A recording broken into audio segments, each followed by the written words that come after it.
সর্বপ্রথম সেই মহান মুনিবের দরবারে শুকরিয়া আদায় করছি যে মহান রব্বুল আলামিন আমাদেরকে দুনিয়ার সব কাজ থেকে উপেক্ষা করে দুনিয়ার সমস্ত অজুহাতকে পিছনে ফেলে এই ইমানি নুরানি উলামায়ে কেরামের মজলিসে, জান্নাতের বাগানে, গুনাহ মাফের মজলিসে আসার বসার তৌফিক দিয়েছেন। আমরা উচ্চ কণ্ঠে মুসলমান হিসাবে ইমানের আওয়াজকে উঁচু করে একবার বলি আলহামদুলিল্লাহ। সাথে সাথে লক্ষ কোটি দুরূদ আর সালাম জানাই যিনি উম্মতের কান্ডারি, উম্মতের দিশারি, সাইয়্যিদুল মুরসালিন, রাহমাতুল লিল আলামিন, ইমামুল মুরসালিন, খাতামুন নবিয়্যিন, মুহাম্মাদুর রাসূলুল্লাহ সাল্লাল্লাহু আলাইহি ওয়াসাল্লামের উপর। সম্মানিত হাজিরিন, আপনারা যদি ধৈর্যের সাথে মনোযোগের সাথে যদি একটু বসেন, আমি গুনাহগার আপনাদের খেদমতে বেশি সময় নষ্ট করব না। আপনাদের যিনি আকর্ষণ হুজুর আপনাদের মধ্যে আসতেন, উনি যথাসময়ে আপনাদের সামনে উপস্থিত হবেন। এর আগে অল্প সময়ে কোরআনের একটা সূরা, 18তম সূরা সূরাতুল কাহাফের সার মর্ম হেদায়েতের উদ্দেশ্যে আমলের নিয়তে আল্লাহ পাক যেন আমাকে বলার আপনাদেরকে শোনার তৌফিক দান করেন। আমরা সকলে বলি আমিন। এই দুনিয়ার জমিনের মধ্যে আপনার আমার নবী আসার আগে প্রায় 400 থেকে 500 বছর আগে একটা ঘটনা ঘটেছে। যেই ঘটনাটা মহান রব্বুল আলামিন কুরআনুল কারীমের মধ্যে একটা সূরা নাজিল করে কিয়ামত পর্যন্ত আল্লাহ পাক দিয়েছেন। এই ঘটনা থেকে আমরা শিক্ষা নেওয়ার জন্য মহান রব্বুল আলামিন নাজিল করেছেন। এই দুনিয়ার জমিনের মধ্যে আসলে দুনিয়াটাই শেষ না, পরকাল রয়েছে। এই পরকালে যদি আপনি আমি ভালো থাকতে চাই, শান্তি থাকতে চাই, দুনিয়াতে কি করতে হবে? ভালো কাজ করতে হবে, নেকির কাজ করতে হবে। তার পূর্বে ঈমান আনতে হবে, ঈমান আনার মতো আনতে হবে, মজবুত ঈমান। এই মজবুত ঈমানদার কারা? যারা ঈমান এনেছিল, ঈমান আনার কারণে নিজের ঘর ছেড়ে দিয়েছে, নিজের বাড়ি ছেড়ে দিয়েছে, সম্পত্তি ছেড়ে দিয়েছে, দেশ ছেড়ে দিয়েছে। সেই একটা ঐতিহাসিক ঘটনা মহান রব্বুল আলামিন কুরআনুল কারীমের সূরা কাহাফের মধ্যে আল্লাহ পাক উল্লেখ করেছেন। সুবহানাল্লাহ। আমার প্রিয় বন্ধুগণ,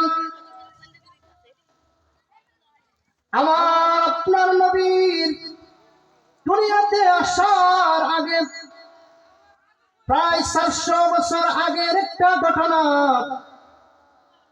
রোম সাম্রাজ্যের অধিভুক্ত একজন বাদশা ছিল, যেই বাদশার নাম তাফসীরের কিতাবের মধ্যে পাওয়া যায় দাকিয়ানুস। ওই দাকিয়ানুস ছিল মূর্তি পূজক, মূর্তি পূজা করত। তার দেশের জনগণকে মূর্তি পূজা করার জন্য বাধ্য করত।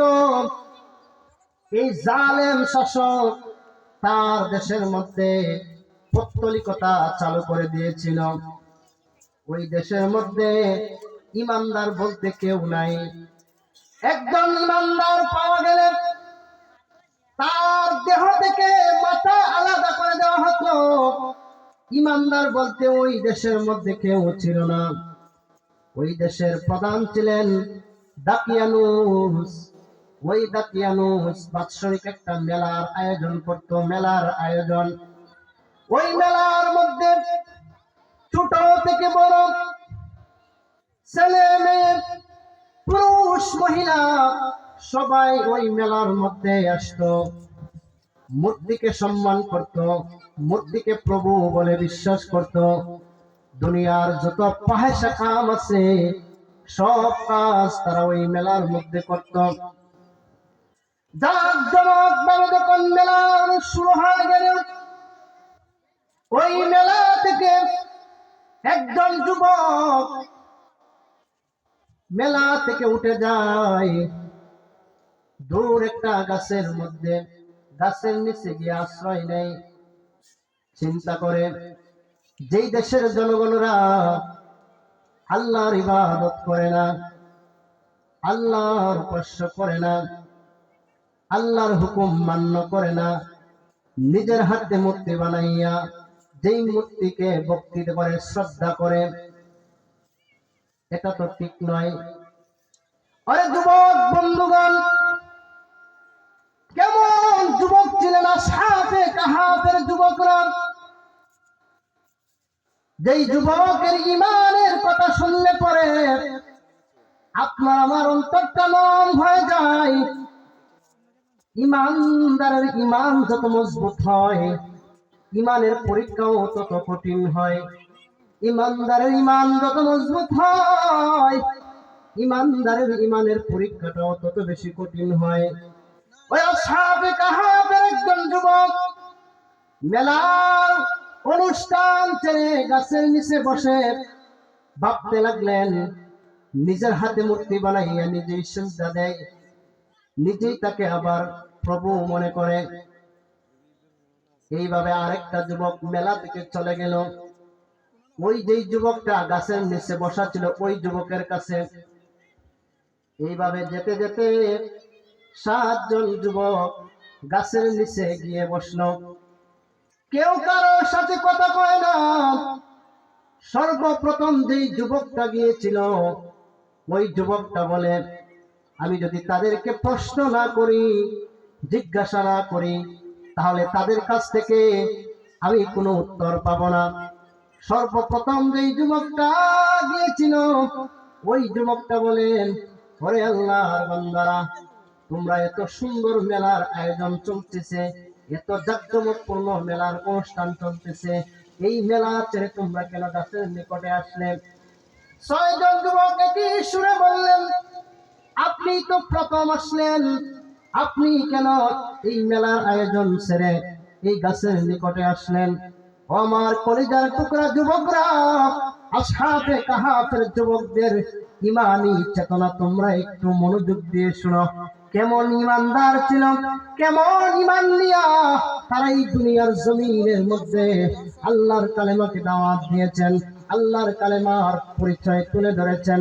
একটু হৃদয়ের কান দিয়ে শুনে রাখো। এইবার যুবকরা বলল, যেই মেলার মধ্যে বাদশাহ দাকিয়ানুস সে নিজে মূর্তি পূজা করে, দেশের জনগণকে মূর্তি পূজা করার জন্য বাধ্য করে, ওই কিছু সব আমাদের ভালো লাগে না, এসব মূর্তি পূজা করতে আমাদের ভালো লাগে না। রব্বুনা রব্বুস সামাওয়াতি ওয়াল আরদ, তিনি তো রব, যিনি আসমান এবং জমিনের মালিক, তিনি হলেন রব, তিনি ইবাদত পাওয়ার একমাত্র হকদার, তিনি ব্যতীত আর কারো কোনো মানুষ কোনো কিছু ইবাদতের সমকক্ষ হতে পারে না।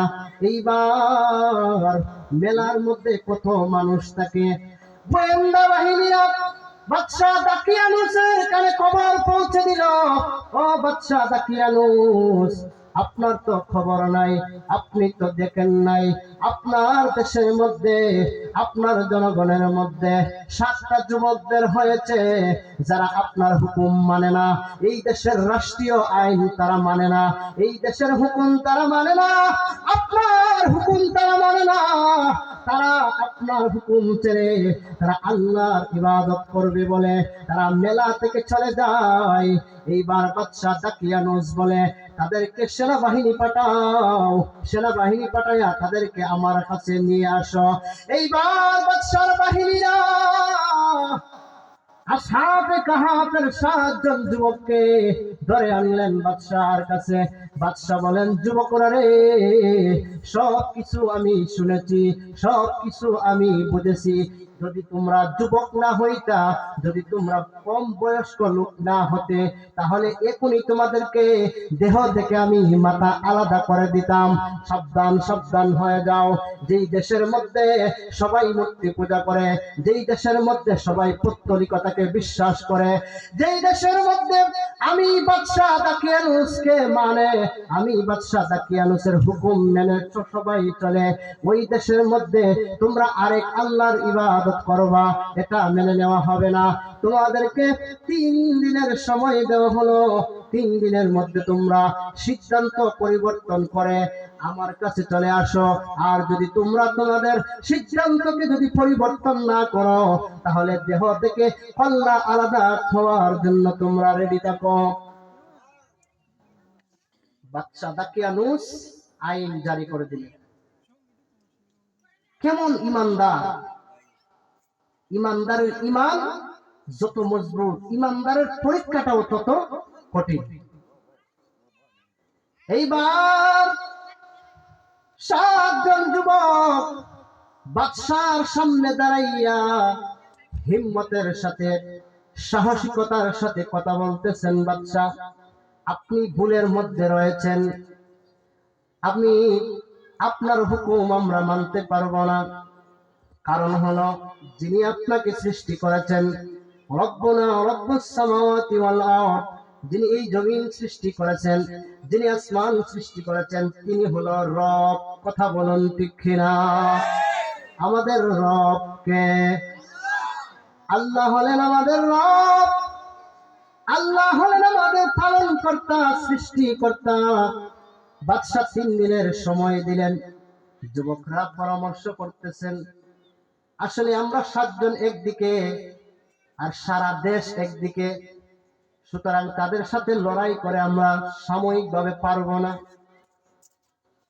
যেহেতু আমরা পারবো না, বাদশার সামনে গিয়ে তো আমরা ইমানও ছাড়তে পারবো না, জীবন চলে যাবে কিন্তু ইমান দিতে রাজি না। কি করা যায়? 7 জন যুবক বললেন, বাদশা দাকিয়ানুস 3 দিন পরে কিন্তু আমাদেরকে ধরে নিবে, আমাদেরকে হত্যা করে ফেলবে, চলো আমরা হিজরত করে। এইবার 7 জন যুবকরা হিজরত করার জন্য কিছু সামানা জোগাড় করলেন। যে রাস্তা দিয়ে হেঁটে যাইতেছেন, কুরআনুল কারীমের মধ্যে এসেছে, সূরা কাহাফের মধ্যে, এই 7 জন যুবকের পিছনে একটা কুকুর পিছন পিছন হাঁটতে থাকে। আসহাবে কাহাফের 7 জন যুবকের মধ্যে একজন যুবক কুকুরটাকে ঢিল দেয়, কিন্তু কুকুর যায় না। কুকুরকে তাড়া দেয়, কিন্তু কুকুর পিছন ফিরে যায় না। তাফসীরের কিতাবের মধ্যে এসেছে, তাফসীরে ইবনে কাসীরের মধ্যে আল্লামা ইমাদউদ্দিন ইবনে কাসীর রাহমাতুল্লাহি তাআলা আলাইহি উল্লেখ করেছেন, আল্লাহ পাক রব্বুল আলামিন ওই আসহাবে কাহাফের কুকুরটার জবান আল্লাহ খুলে দিয়েছে। এবার কুকুর তার বাসায় বলতেছেন, ওগো আল্লাহর বান্দারা, যেই জমিনের মধ্যে ইমানদারেরা থাকতে পারে না রে, যেই জমিনের মধ্যে আল্লাহ ওয়ালারা থাকতে পারে না রে, যেই জমিনের মধ্যে তাওহীদ পন্থীরা থাকতে পারে না, ওই জমিনের মধ্যে আমি কুকুর থাকবো না। 7 জন যুবক এবার বললেন, তাহলে ঠিক আছে, কুকুরকে সঙ্গী করে নাও। এইবার 7 জন যুবক সাথে একটা কুকুর নিয়ে সামনের দিকে যাইতেছে। হাঁটতে হাঁটতে আফসুস নামক একটা পাহাড় শহরের মধ্যে গেলেন, ইলা নামক একটা পাহাড়ের কাছে গেলেন। সেখানে একটা বিশ্বস্ত একটা গর্ত পেলেন, ওই গর্তের মধ্যে গেলেন। যেই গর্তটার নাম হলো কাহাফ। ওই কাহাফ নামক গর্তের মধ্যে যখন ঢুকলেন, 7 জন যুবক আল্লাহর কাছে দোয়া করলেন, আল্লাহ ফাকালু রব্বানা আতিনা মিন লাদুনকা রাহমা ওয়া হাইয়্যি লানা মিন আমরিনা রাশাদা। ওগো মালিক, যেই ইমানের কারণে আপনাকে পাওয়ার জন্য, আপনাকে খুশি করার জন্য। বাদশাহ দাকিয়ানুসের হুকুম আমরা মানি না, নিজের ঘর ছেড়ে দিয়েছি, নিজের বাড়ি ছেড়ে দিয়েছি,